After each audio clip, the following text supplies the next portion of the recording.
शांति। 7 अप्रैल 2026 के ईश्वरीय महावाक्य। पहले एक नज़र मुरली के मुख्य पॉइंट पर। बाबा ने कहा, मनुष्य से फिर देवता बनने का परिवर्तन अभी संगम युग में हो रहा है। आत्मा 84 जन्मों का चक्र पूरा करती है, यह ज्ञान अभी मिला है। योग अर्थात याद से ही आत्मा की अशुद्धि खाद निकलती है। कई बच्चे ज्ञान में तेज हैं पर योग में कमजोर हैं। माया बार बार याद भुला देती है, इसलिए अभ्यास जरूरी है। और फिर बाबा ने कहा, बांधे लिया बंधन में रहने वाले योग में अधिक तड़प और सच्ची याद रखती है। स्वदर्शन चक्र का ज्ञान बहुत सहज और महत्वपूर्ण है। आधा कल्प रावण राज्य में दुख और अकाल मृत्यु का अनुभव किया है। सतयुग सुखधाम, वहां न बीमारी होती है न अकाल मृत्यु। यह पूरा ड्रामा भारत पर आधारित है। और फिर लास्ट में बाबा ने कहा, पवित्रता ही सबसे मुख्य गुण है, बिना इसके ऊंच पद नहीं मिलेगा।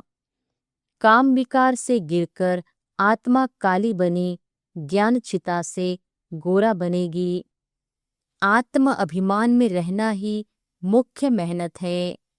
हर कर्म करते हुए बाप को याद करना सहज योग ही सफलता का आधार है। और अब सुनते हैं महावाक्यों को विस्तार से। मुरली का सार। मीठे बच्चे, जब भी समय मिले एकांत में बैठ सच्चे माशूक को याद करो, क्योंकि याद से ही स्वर्ग की बादशाही मिलेगी। प्रश्न है, बाप मिला है तो कौन सा अलबेलापन समाप्त हो जाना चाहिए? उत्तर है, कई बच्चे अलबेले हो कहते हैं, हम तो बाबा के हैं ही। याद की मेहनत नहीं करते, घड़ी घड़ी याद भूल जाती है। यही है अलबेलापन।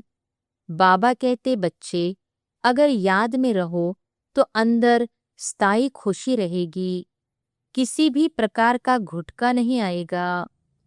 जैसे बांधरियां याद में तड़पती है, दिन रात याद करती है, ऐसे तुम्हें भी निरंतर याद रहनी चाहिए।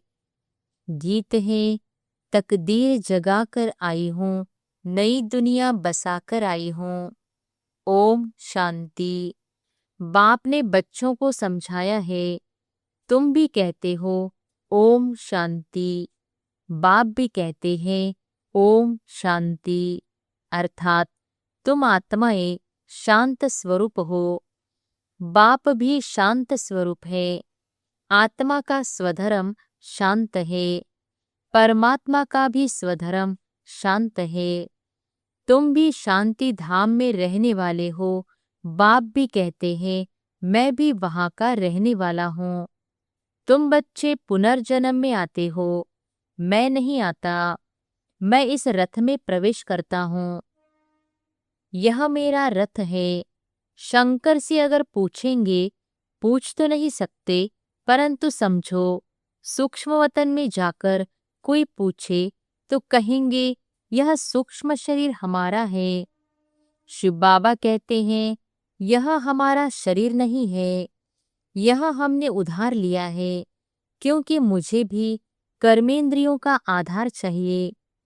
पहली पहली मुख्य बात समझानी है कि पतित पावन ज्ञान का सागर श्री कृष्ण नहीं है।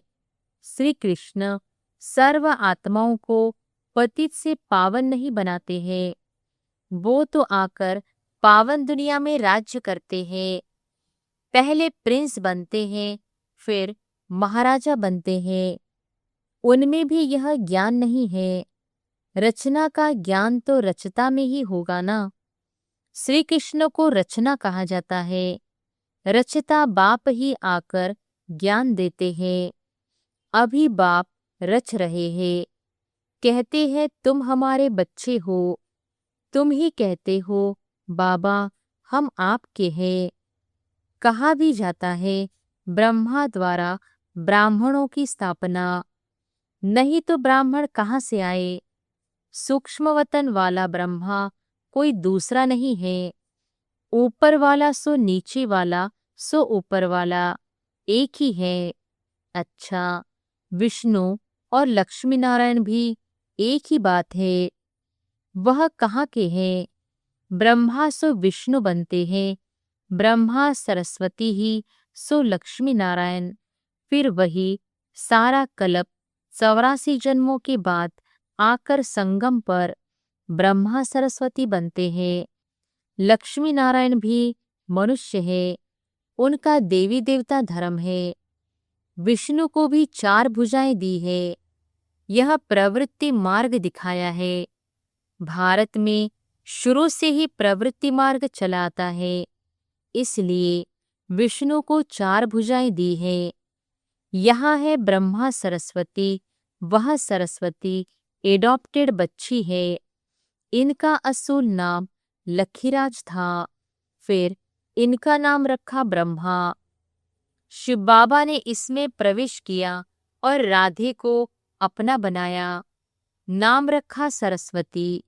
सरस्वती का ब्रह्मा कोई लौकिक बाप नहीं ठहरा। इन दोनों के लौकिक बाप अपने अपने थे, अभी वह नहीं है। यह शिव बाबा ने ब्रह्मा द्वारा एडॉप्ट किया है। तुम हो एडॉप्टेड चिल्ड्रन। ब्रह्मा भी शिव बाबा का बच्चा है। ब्रह्मा के मुख कमल से रचते हैं, इसलिए ब्रह्मा को भी माता कहा जाता है। तुम मात पिता, हम बालक तेरे, तुम्हारी कृपा से सुख घनेरे, गाते हैं ना। तुम ब्राह्मण आकर बालक बने हो, इसमें समझने की बुद्धि बड़ी अच्छी चाहिए। तुम बच्चे शिव बाबा से वर्षा लेते हो। ब्रह्मा कोई स्वर्ग का रचयिता व ज्ञान का सागर नहीं है। ज्ञान का सागर एक ही बाप है। आत्मा का बाप ही ज्ञान का सागर है। आत्मा भी ज्ञान सागर बनती है, परंतु इनको ज्ञान सागर नहीं कहेंगे, क्योंकि सागर एक ही है। तुम सब नदियां हो। सागर को अपना शरीर नहीं है, नदियों को है। तुम हो ज्ञान नदियां। कलकत्ता में ब्रह्मपुत्रा नदी बहुत बड़ी है, क्योंकि उनका सागर से कनेक्शन है। उनका मेला बहुत बड़ा लगता है। यहाँ भी मेला लगता है। सागर और ब्रह्मपुत्रा दोनों कंबाइंड है। यह है चैतन्य, वह है जड़। यह बातें बाप समझाते हैं, शास्त्रों में नहीं है। शास्त्र है भक्ति मार्ग के डिपार्टमेंट। यह है ज्ञान मार्ग, वह है भक्ति मार्ग। आधा कल्प भक्ति मार्ग की डिपार्टमेंट चली है, उसमें ज्ञान सागर है नहीं। परमपिता परमात्मा ज्ञान का सागर बाप संगम पर आकर ज्ञान स्नान से सबकी सद्गति करते हैं।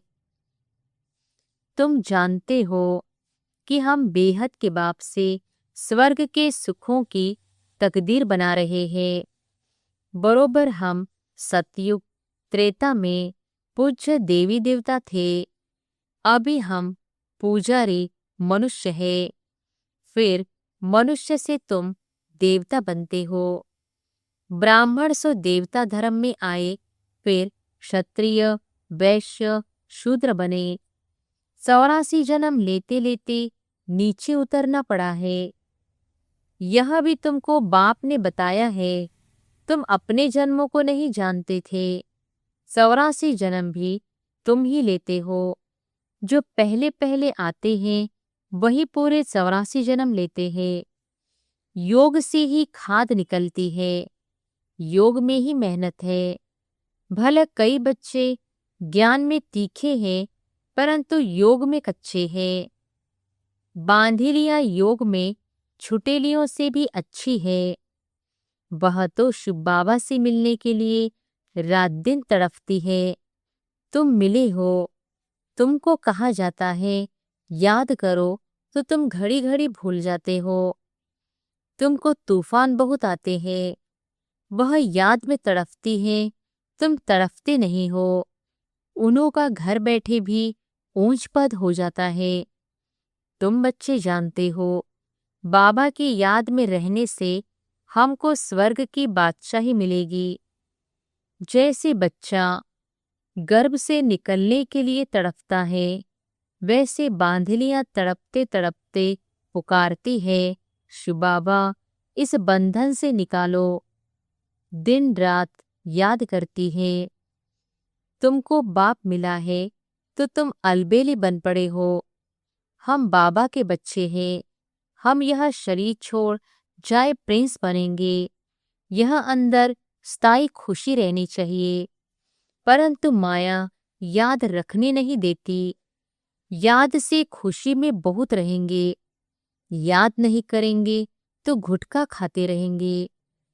आधा कल्प तुमने रावण राज्य में दुख देखा है, अकाले मृत्यु होता आया है। दुख तो है ही है, भले कितना भी साहूकार हो, दुख तो होता है। अकाले मृत्यु हो जाती है। सतयुग में ऐसे अकाले नहीं मरते, कभी बीमार नहीं होंगे। समय पर बैठे बैठे आप पे ही एक शरीर छोड़ दूसरा ले लेते हैं। उसका नाम ही है सुखधाम। मनुष्य तो स्वर्ग की बातों को कल्पना समझते हैं। कहेंगे स्वर्ग कहाँ से आया? तुम जानते हो, हम तो स्वर्ग में रहने वाले हैं, फिर 84 जन्म लेते हैं। यह सारा खेल भारत पर ही बना हुआ है। तुम जानते हो, हम 21 जन्म पावन देवता थे, फिर हम क्षत्रिय, वैश्य, शूद्र बने, अब फिर ब्राह्मण बने हैं। यह स्वदर्शन चक्र बहुत सहज है। यह शिव बाबा बैठ समझाते हैं। तुम जानते हो, शिव बाबा ब्रह्मा के रथ में आया है। जो ब्रह्मा है वही सतयुग आदि में श्री कृष्ण था।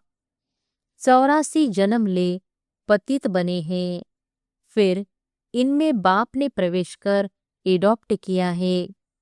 खुद कहते हैं, मैंने इस तन का आधार ले तुमको अपना बनाया है, फिर तुमको स्वर्ग की राजधानी का लायक बनाता हूँ। जो लायक बनेंगे वही राजाई में आएंगे। इसमें मैनर्स अच्छे चाहिए, मुख्य है ही पवित्रता। इस पर अबलाओं पर अत्याचार होते हैं, कहाँ कहाँ पुरुषों पर भी अत्याचार होते हैं। विकार के लिए एक दो को तंग करते हैं। यहाँ माताएं बहुत होने के कारण शक्ति सेना नाम गाया हुआ है। वंदे मातरम। अभी तुम ज्ञान चिता पर बैठे हो, काम चिता से उतर गोरे बनने के लिए। द्वापर से लेकर काम चिता पर बैठे हो।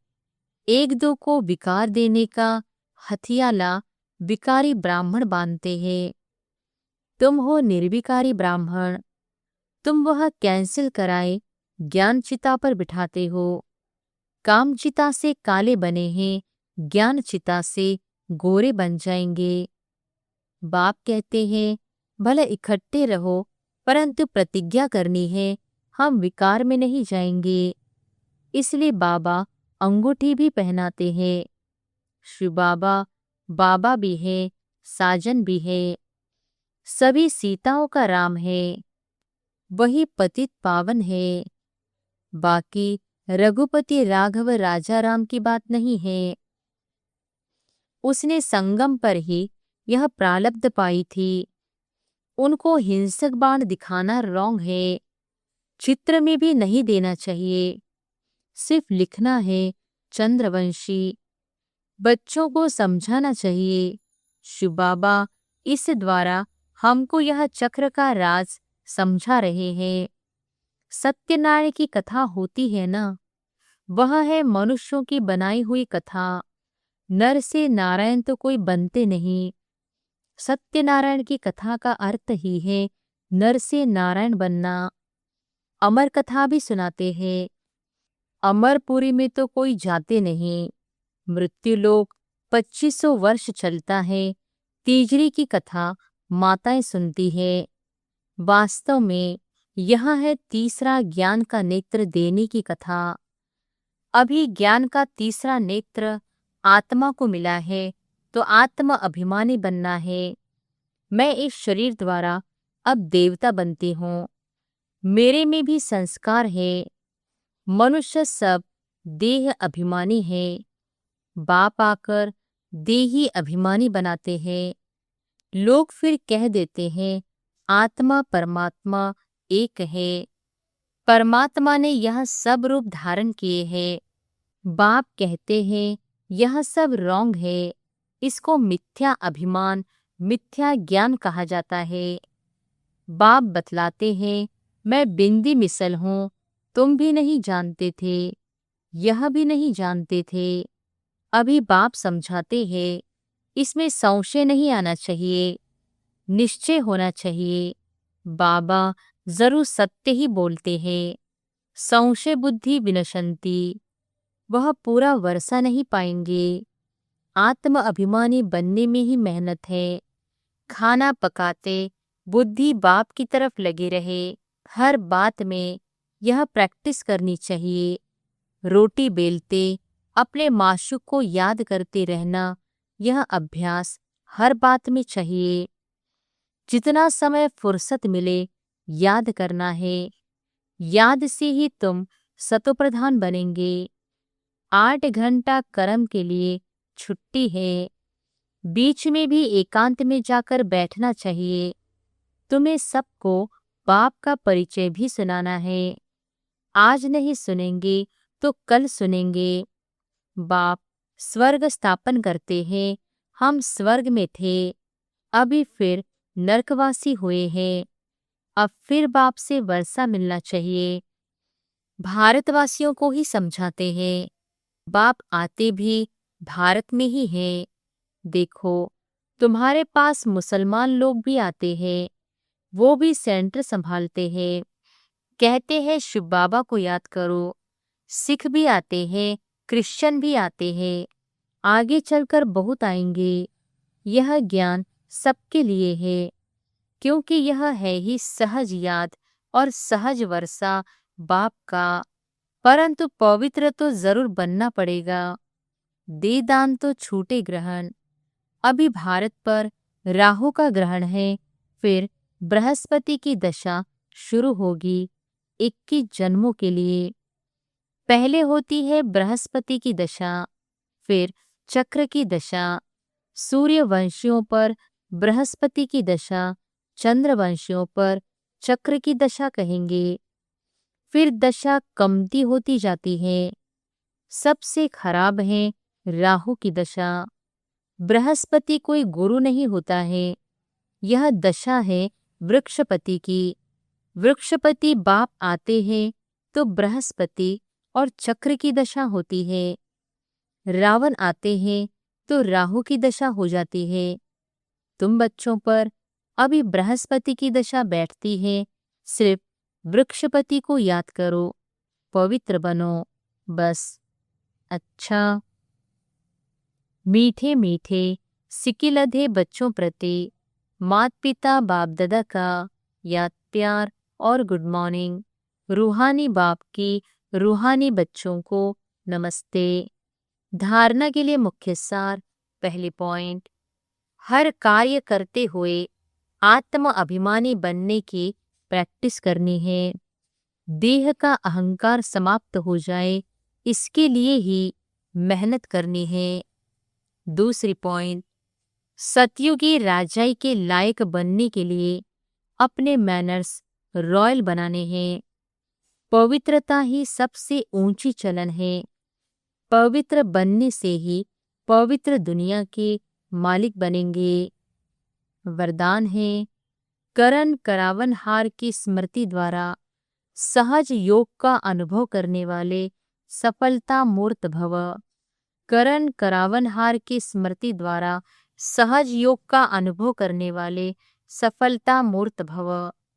कोई भी कार्य करते यही स्मृति रहे कि इस कार्य के निमित्त बनाने वाला बैकबोन कौन है।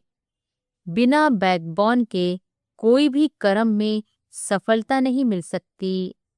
इसलिए कोई भी कार्य करते सिर्फ यह सोचो मैं निमित्त हूँ। कराने वाला स्वयं सर्वसमर्थ बाप है। यह स्मृति में रख कर्म करो तो सहज योग की अनुभूति होती रहेगी। फिर यह सहज योग वहाँ सहज राज्य कराएगा। यहाँ के संस्कार वहाँ ले जाएंगे। स्लोगन है, इच्छाएं परछाई के समान है, आप पीठ कर दो तो पीछे पीछे आएंगी। इच्छाएं परछाई के समान है, आप पीठ कर दो तो पीछे पीछे आएंगी। ये अव्यक्त इशारे महान बनने के लिए मधुरता और नम्रता का गुण धारण करो। मधुरता ऐसी विशेष धारणा है जो कड़वी धरनी को भी मधुर बना देती है। आप सभी को बदलने का आधार बाप के दो मधुर बोल हैं। मीठे बच्चे, तुम मीठी शुद्ध आत्मा हो। इन दो मधुर बोल ने ही बदल दिया। मीठी दृष्टि ने बदल दिया। ऐसी ही मधुरता द्वारा औरों को भी मधुर बनाओ। यह मुख मीठा करो। सदा इस मधुरता की सौगात को साथ रखो। इसी से सदा मीठा रहेंगे और मीठा बनाएंगे। अच्छा, ओम शांति।